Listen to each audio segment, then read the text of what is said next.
As entrepreneurs, we are sometimes seen as crazy because we see what most people don't. It's not that they're wrong, but more so that they don't share the same vision as we do. You're constantly put in a position to prove people wrong. People constantly told Elon Musk that he couldn't make reusable rockets to carry out space missions that are cheaper than all of his competitors. Billions of dollars in NASA contracts later say they were wrong. The execs at BlackBerry scoffed at the debut of the iPhone because it lacked a physical keyboard and stylus. And I don't need to tell you the current situation of both of those companies. My point is this. When entrepreneurs make outlandish claims and make wild boasts about a product or a new service that they're trying to debut, I don't make it a point to scoff or dismiss them, which is why you shouldn't do the same with LeVar Ball. My name is Dominic Lawson, and this is The Startup Life. Let's begin. 7, 6, 5, 4, 3, 2, 1. You'll never have the sacred stone. Oh, this you crazy mother.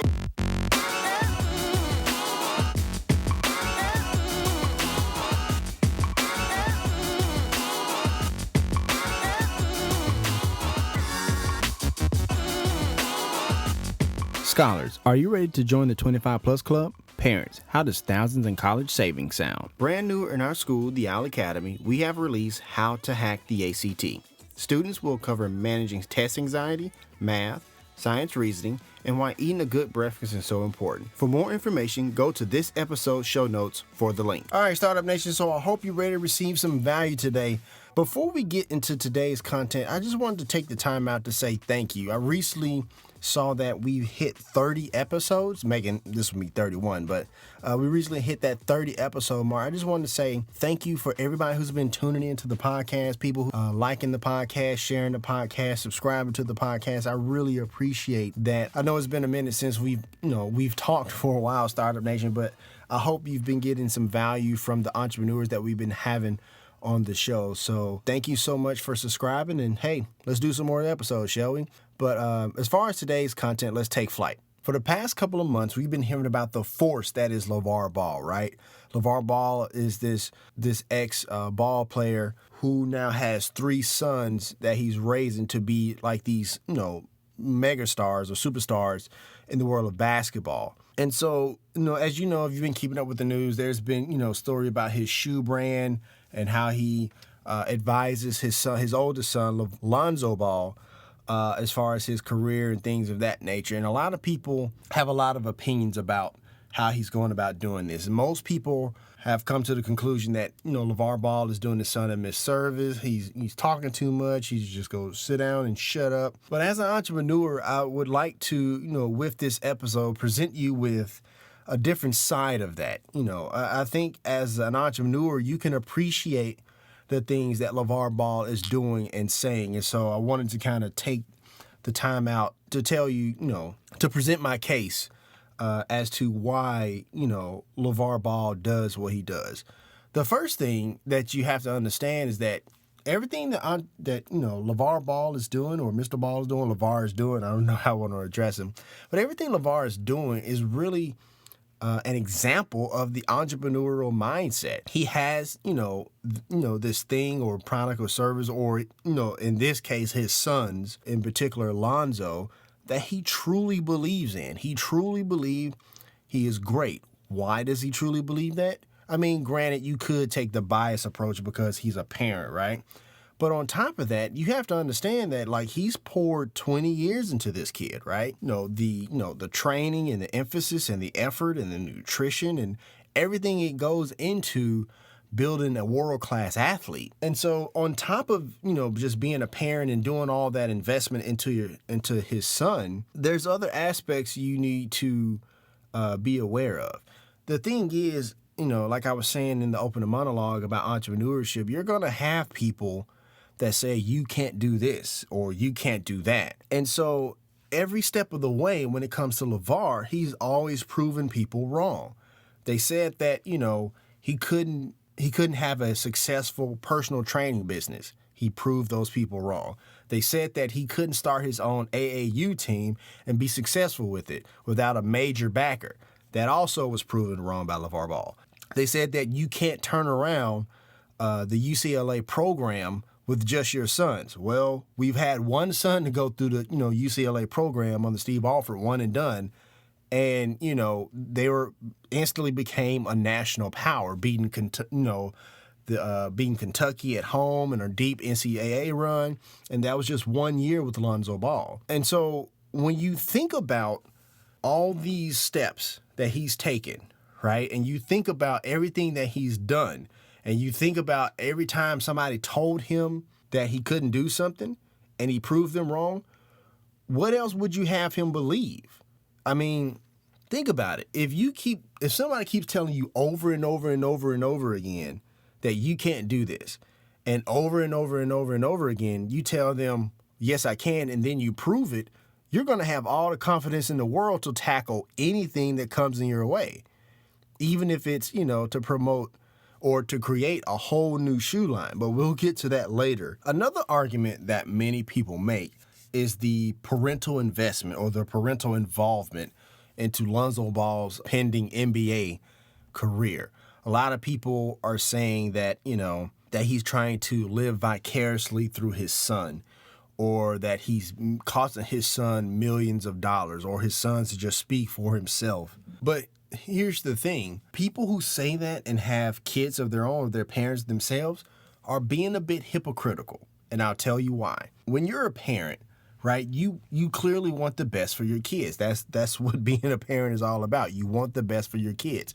And so your goal as a parent is to set your kid up for success, to set your children up for success if you have multiple kids, right? But to set your children up for success. And, that looks different to different people, right? Depending on your current situation. For example, here in Memphis, right, we just recently had some Memphis kids who born and raised here in Memphis, and they were playing for the University of Memphis basketball team, the Lawson boys, if you're familiar with them. And the dad, Keelan, there's a whole dust up, this, that, and the other, and people were saying that he was vicariously living through his kids, trying to dictate where they go, what they do, this, that, and the other. And he gave a very interesting analogy of one of his friends of one of his friends that's a lawyer, of how he saw it. And that analogy was this. He said that his friend, who's a lawyer, has a son, okay? And he, put his son, got him up through high school, great grades, put him through school, put him through law school, helped him pass the bar. So now that his son can take over the law practice. That's really no different than what Keelan did to his sons and what LeVar Ball is doing to his sons now, right? The thing is, as parents, we're always investing in this academic area or these ballet lessons or these, sports, endeavors into our kids or wherever the case may be. It's just that when it comes to LeVar Ball, this stage is bigger because we're talking about basketball. But it's really no different than any other parent investing into a kid. So I just think that when people say that, trying to live vicariously through his kids and this, that, and the other, I think it's just a bit hypocritical. And he explains that much so that return on investment, because I think it's a bit hypocritical, because I think all parents want a return on investment from a kid that they poured into their kids, right? Whether it be good grades to brag on or a good job to brag on or whatever the case may be. And LeVar Ball actually emphasized this or explains this in the USA Today piece. Like I always tell people, I don't need nothing else. I got everything I want in life, which is 3 beautiful boys and a beautiful wife. And the rest is history. And that's what we're going to be doing, making history. It's beautiful. I consider myself super lucky. And, and like everybody else, I have one superstar. I just happen to have 3. My oldest one sets the stage, and the other 2 just follow, which makes it very easy. That Big Baller brand, a brand is one of the biggest things you can have. And what happens is, it's hard work to attain it, so nobody wants to attain it. Not too many people think that far ahead. But the following that comes with my boys, with the 3 Ball brothers, is like, you gotta have a following, but it's gotta be success behind it. If they're not doing anything on that court, none of this stuff matters. You invest in something, and let's say I tell you, okay, for this investment to pay us back, it's going to be 20 years. you're going to go the other way. So I ain't got 20 years to be sitting back. But if you're doing something that you love and you're watching it grow, 20 years went by so fast. I can't believe Lonzo is a freshman, about to be 20 years old next year. Melo, my baby. Like, dang, Jello about to go to UCLA. I'm like, wow. Just like me and my wife are thinking, it's been a long time, but where's the time gone? And it's like, how do you expect Lonzo and my boys and Jello and them not to be good and big and strong when you realize almost 20 years have gone by? People say to my boys, hey man, you know your dad is crazy. And you know what they saying? Tell us something we don't know. He been crazy all his life. When we came out, he was crazy. So whatever is on the outside talking about us, it doesn't matter. It does not matter. And there you have it, right? And so it's like that explanation when he's talking about, you know, if I told you it would take 20 years to get a return on investment, most people wouldn't do that. He's absolutely right. Most people won't. And that's just part of the entrepreneurial mindset. And on top of that, you know, he tells you himself, like, he has 3 beautiful boys and a beautiful wife.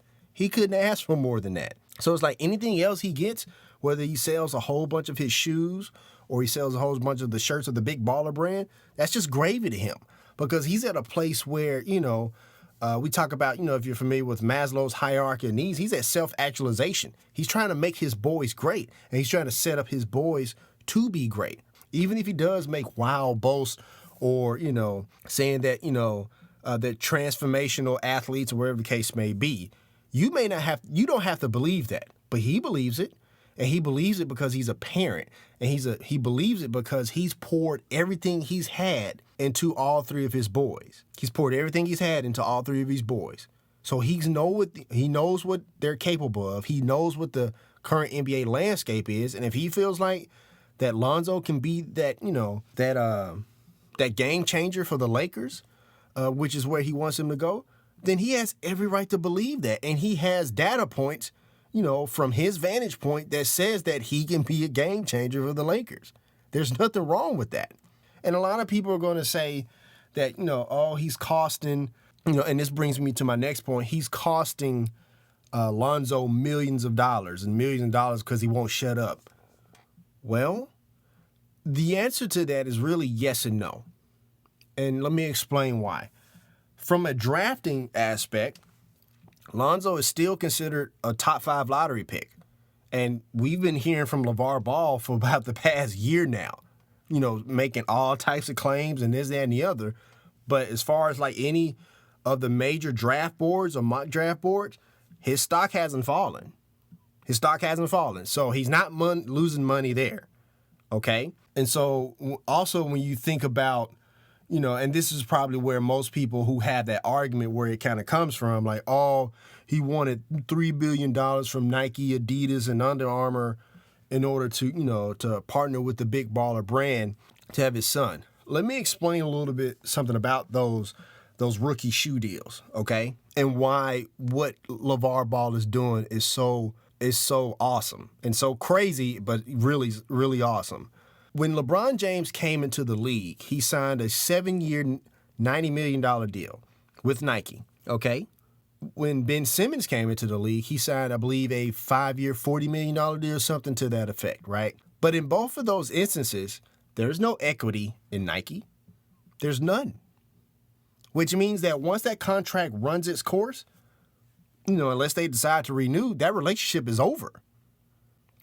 However, with LeVar Ball, and what he was trying to do, if you're familiar with Damon Dash and Rockefeller Records when he was with Rockefeller Records and what they had with Def Jam, a lot of people had the misconception that Def Jam owned Rockefeller.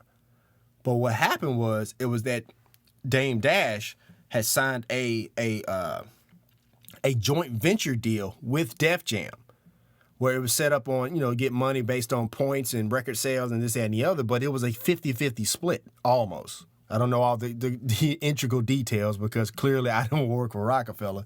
But that's kind of the same type of similar structure that LeVar Ball was trying to get with Under Armour, Nike, and Adidas. You know, $3 billion, I believe. And they said no. And so what did he decide to do? I'll sell the shoes myself. And so keep in mind, he owns the shoe company. He owns the Big Baller brand, which means that if they only sell like a couple of pairs of shoes, all that money's going into his pocket. The thing is, with the Ben Simmons deal and the LeBron James deal, yeah, they're throwing out $40 million to Simmons and $90 million to LeBron under that rookie deal. But with the LeBron deal, you could probably easily make the case that they made $1 billion, from that $90 million investment. So you pay $90 million to make $1 billion. That's a great investment for Nike, but not LeBron. So people who say, like, you're costing this kid millions of dollars, $1 million, yeah, you might be costing him $1 million on the front end. But if you go back to that USA Today piece that I just played for you, LeVar Ball is thinking long term. He's thinking like he owns the shoe brand, right? And also, like he said in that piece, like, if they don't do nothing in the court, none of this matters. But the thing is with LeVar Ball, he absolutely believes in Lonzo Ball. And when you're an entrepreneur or if you're a parent with a business mindset, you have to believe in the product or service or or in his son that you're putting out there. And he believes that. Because the thing is like 10, 20 years down the line, LeVar Ball could be easily seen as a genius. And, and the thing is with entrepreneurs, like, people scoff and they laugh at people on the front end until things start to pan out. So like I said, if he sells 50 shoes, 100 shoes, 250 shoes, 500 pair of shoes, right? That's still a win because he owns that shoe.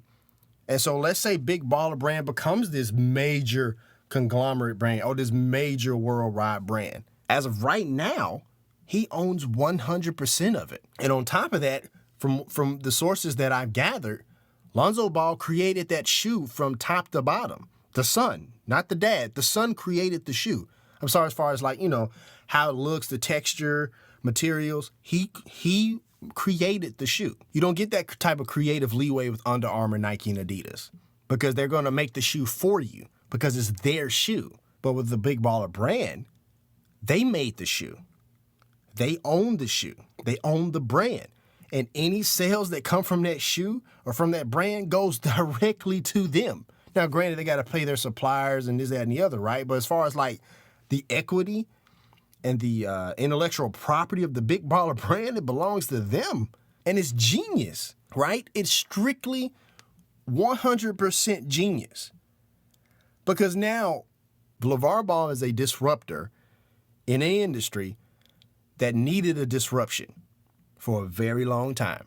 So we're going to go ahead and take a quick break. I hope you're enjoying this episode, and this is The Startup Life.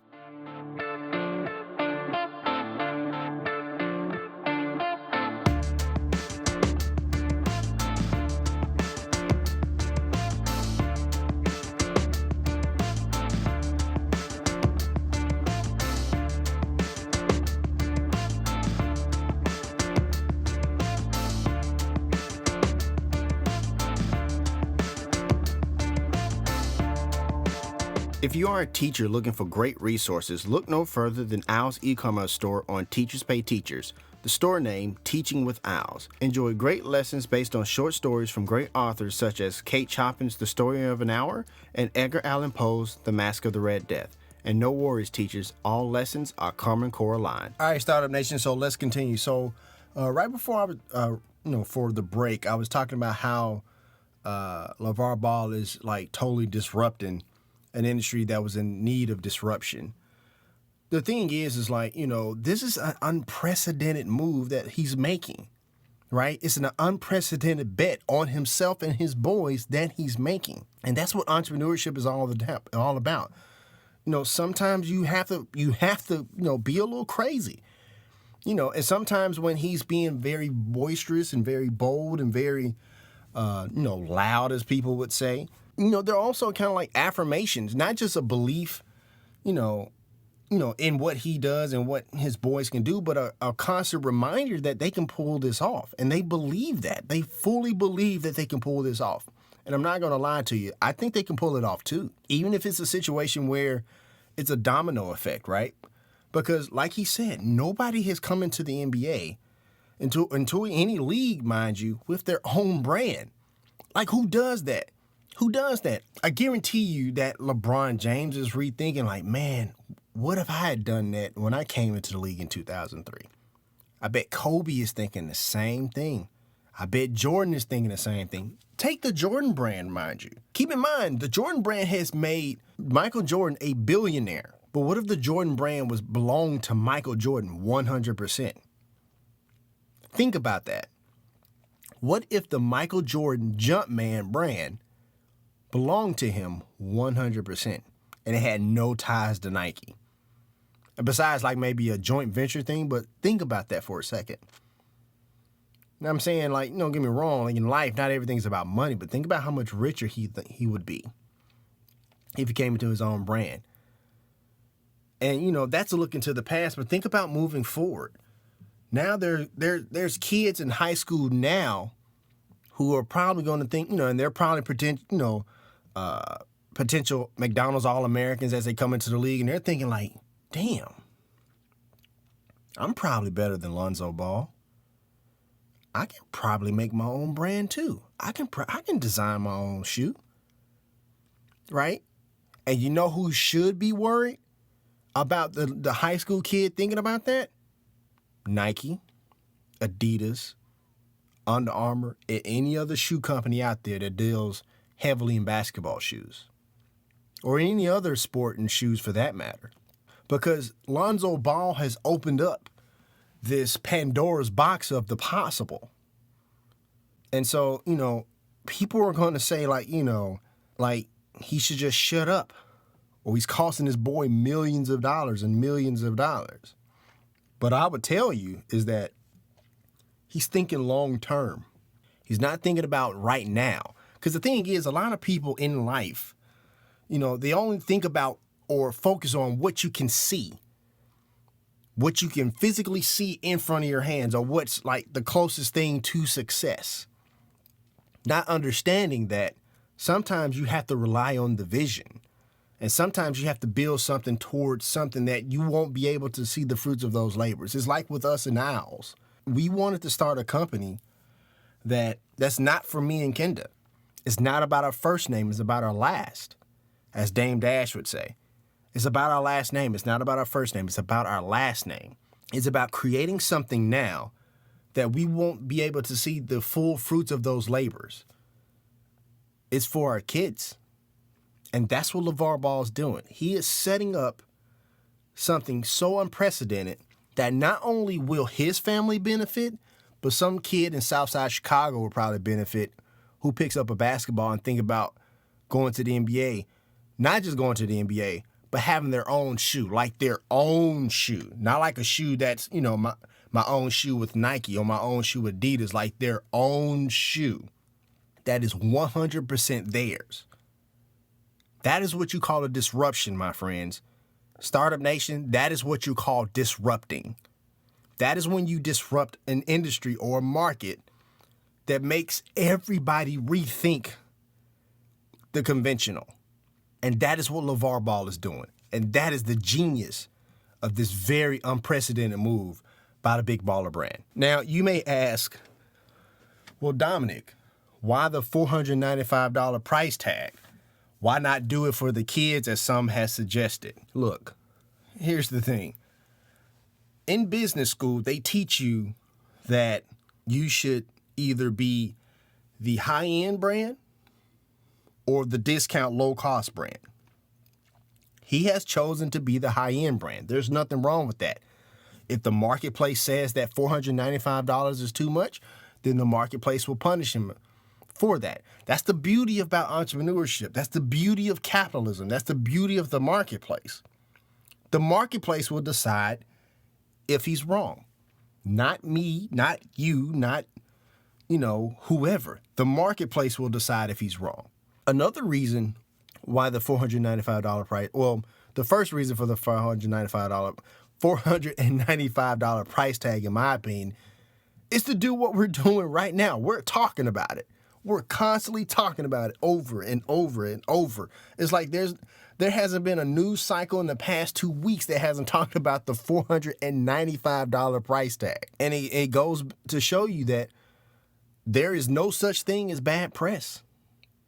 Because if I'm constantly talking about it and you're constantly talking about it and social media is constantly talking about it, USA Today is talking about it, ESPN is talking about it, Fox Sports is talking about it, that is free advertising this man is getting. Free. He didn't, and all it cost him was a tweet. That's the beauty of entrepreneurship. It's about, being able to be creative, not just within a product and a service, but how you market that product or service.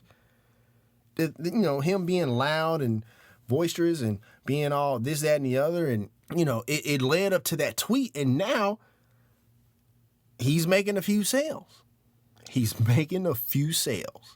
And you cannot knock a man for that. Another reason for the $495 price tag, I believe, is that I don't think he has like this major distribution set up, like Nike and Adidas and Under Armour. And I keep naming those three because those are the big three that are here in this country and worldwide. He doesn't have that distribution channel, right? He's not in Foot Locker. He's not in Foot Action and Finish Line. So he doesn't have that. So, he has to make up for it a little bit, right? Also, there's the marketing machine that Nike has, that Under Armour has. He doesn't, the only athlete he has on the brand is Lonzo Ball. And to be fair, he's unproven in the NBA, right? I mean, that is the fair statement. He is unproven in the NBA literally because he has not set foot on the NBA court yet. Has not played forget a regular season game, but an NBA preseason game, right? And so, you have to make up for that. You have to make up for it because you are behind. He knows he's behind the ball of those three. But that $495 price tag, like I said earlier, has got you talking about it. And, he probably doesn't have like a big warehouse and, and this, that, and the other, and probably doesn't have a whole team of people creating the shoe, right? The thing is, the big three, they can have $100 shoes, $200 shoes, $80 shoes, $40 shoes, because of the one thing that we always talk about at ours is economies of scale, right? When you spread the cost of what you have, over all of your resources, it makes the production costs or the cost of goods cheaper, which means you can sell your goods for cheaper. So if you only have, like 50 people making your shoes as opposed to 10,000 people making your shoes, then you have to charge $495, right? Because I think that the misconception is that people think that he has the same distribution channels and the same marketing machine as the big three, Under Armour, Nike, and Adidas, but he doesn't, and he knows that. So he makes up for it with the comments that he makes in the media, or, the things he has with like the $695 shoe with like the autograph and the LED lights and things of that nature, right? So you may joke about the $495, price tag. Oh, and there's another thing. There's a third idea. I just thought about it. Sorry about that. That's what he believes it's valued at. He believes it's worth $495. And you cannot argue with him on that. Like I said earlier, the marketplace will decide if $495 is the correct price. You can't argue that. Another thing I want to address is the Kristine Leahy interview a little bit, just for a little bit. The thing is that, was he disrespectful to her? Maybe, right? I wouldn't have approached it that way if I were LaVar Ball myself. But I think it speaks to this notion that, people are constantly telling him what he can't do, what you should do, right? And as entrepreneurs, one thing that, for a fact that bothers you to your core is when people who don't have businesses tell you what you should do with yours. It's one of those things. It's just like, like, are you serious right now? That's like telling somebody who's a dentist that, you should clean teeth this way and you've never been to dental school. Like, are you serious right now? So I don't think it was handled very well. I don't think he was like totally disrespectful, but I don't think, he should have handled it that way. I wouldn't have handled it that way. But I don't think he's disrespectful to women. I don't think that's the case. I think it was just a situation where you are constantly being told what to do in your business by people, not just other people who are business owners, but like I said, people who don't have businesses, who don't know what it takes to run a business, who don't know what it takes to build a brand. Even if that advice is good advice or not, it just irks at you that, people would do that. And I think that's all that was with Kristine Leahy, in my opinion, of course. And the last thing I want to say before we wrap up this session of the Startup Life is that I don't just want LeVar Ball to succeed. I need LeVar Ball to succeed. And this is for personal reasons. And I'm not trying to get into race, but it's really important that somebody like a LeVar Ball succeeds. And before I do that, I want to play this clip from the Fox Sports Network show Undisputed. But here's the thing. Michael Jordan could not command $100 for a pair of sneakers. Because he ain't Lonzo Ball, that's why. LeVar, you better stop playing with me. I'm going to tell you again, did he have his own brand when he came in? No. It's a new era called the Ball era. But here's the thing, though. What is he going to do to make that shoe symbolic? Because you had that Air shoe Jordan. is symbolic already on the fact that he's coming in with his own brand. Nobody's ever done that. So if I sell 50 shoes, who cares? It's a family thing. That's for the family. I'll make them all for Lonzo. Lonzo has his own shoe. Just like Shaq was saying, oh, LeVar, you need to make it for the kids. No, that's your lane. You make it for them. They got 2 lanes that can come in. He makes his shoe, his Shaq Attack. Yeah. How come his son don't wear it? It's a family thing. See, my son will wear my shoe. It's a family thing. Oh, you give him a choice? I'm giving him a choice. He can wear any shoe he wants, but why wouldn't you want to wear something that's your own? I think the main thing that sticks out in that piece is the last few seconds. You can wear whatever shoe you want, but why wouldn't you want to wear your own? Right? Why wouldn't you want to wear something that you created? You'll definitely be more invested in it. But let me go back to my final point and why I need LeVar Ball to succeed in this. And I'm going to do that with a story. And I hate to play the cliche, having it rough growing up, this, that, and the other, money, this, that, and the other. But, I mean, that's our story. That's many of stories with little black kids growing up in the United States. We, like I said, we did well off. We were middle class, this, and the other, growing up in South Memphis. But, we really didn't have a lot of money for, designer clothes, this, that, and the other, right? I always wanted, see kids at school. You got Tommy Hilfiger, you got Nike, Polo, this, that, and the other, right? And I didn't really start, really dressing really nice as far as like designer brands and stuff until I actually got my own job when I turned 16. But I remember constantly asking my mom, can I have this shirt? Can I have that shirt? And she would constantly go to the thrift store and buy me a whole bunch of shirts for like 15 cents, 20 cents, right? I'm not making this up. This happened. One day I'm watching TV, I think I was watching BET or something like that, and this FUBU commercial came on. And I thought the clothes were like dope, right? Like this clothing brand, this dude named Damon John. It had LL Cool J, all everything, but coming to find out Damon John is the guy who actually owned the company, owned the brand, right? Him and a few other guys at least. And I showed Mom this, like, look at this, like this black-owned dude got this clothing brand, right? And she thought it was the coolest thing she's ever seen in her life, right? And keep in mind, like I said, Mom wasn't into designer brands and the other, but it was the whole for us, by us thing that gravitated, that made her gravitate to this commercial and to this brand. And my mom has never really been one to be into commercialized brands. I think 2 weeks passed by after I seen that commercial, and she comes home with this shirt. I think the shirt was like $40 or $45, something like that. It was a FUBU shirt. And, she gave me this shirt, and she was like, I bought you something. I'm like, really? Is it for me? Like, yeah. It's like, but you don't buy designer brands. Like, what's this all about? And she told me, it's like, somebody who looks like you made this.